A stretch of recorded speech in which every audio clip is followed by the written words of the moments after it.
So using the eagle claw from the close guard to begin a pass. Say I bring my hand to his throat, I keep my arms straight, and I lean all of my weight on top of it.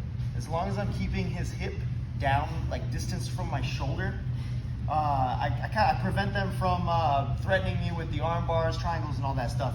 As compared to if I was to be here, okay, and I start to come up, it's really easy for him to get a high guard. Go and get your high guard. Once he starts getting his high guard, I start getting threatened with all these arm locks. Yeah, if I pull this arm out, we get triangled, all that can happen. So instead of using my forearm, I get more distance. I'm going to use my hand. I start to post up. Now try to get your high guard. Okay, with one hand on his hip, keep climbing, keep climbing, keep climbing. Okay, it's really hard for him to control that high guard position. Okay, and if I'm leaning onto his neck properly, I'm putting all of my weight onto it.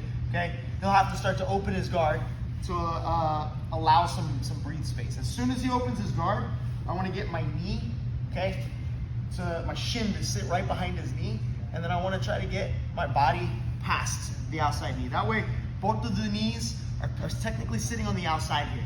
Okay, from here I'm going to keep my hand to the inside, okay, and I start to wrap the body, okay, and when I drop this knee, I'm going to pass this foot through.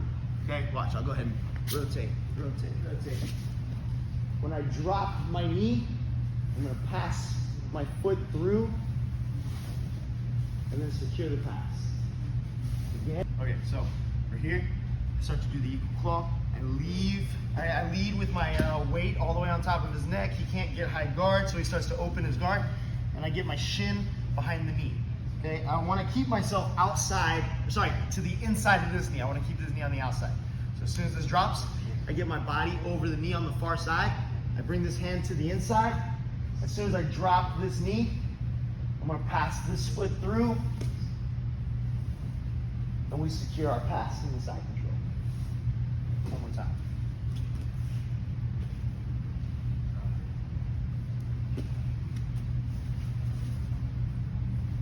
If you want to, sometimes you can go through with the arm underneath the head, okay, and pull them tight. The only difference is if I keep this arm spaced out open, and instead of keeping this underneath his arms, like double unders, if I keep this over, he can start to use this arm to try to feed back his legs to close guard.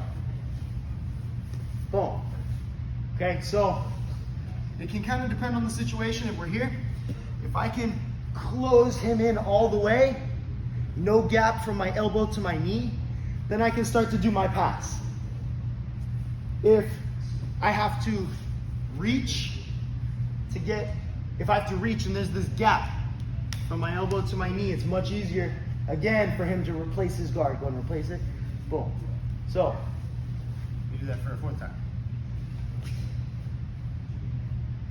Here, post, start to stand up, I open, okay? I drop down, and I want to keep my hands to the inside under his arms, okay? From here, I'm going to start to go ahead and start to respond, like sit up, and when they start to frame and respond, you can also get body lock.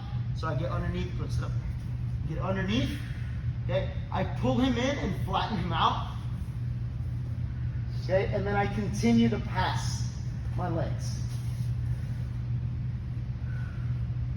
Again, last time. So we're here, closed guard, posting on the neck. All my weight on top.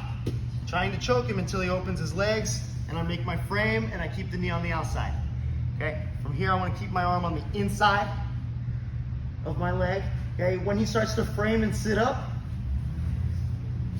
body lock, okay, and then start to press them back to the ground. From here, my outside foot is going to trade in, and I pass all the way to my pass.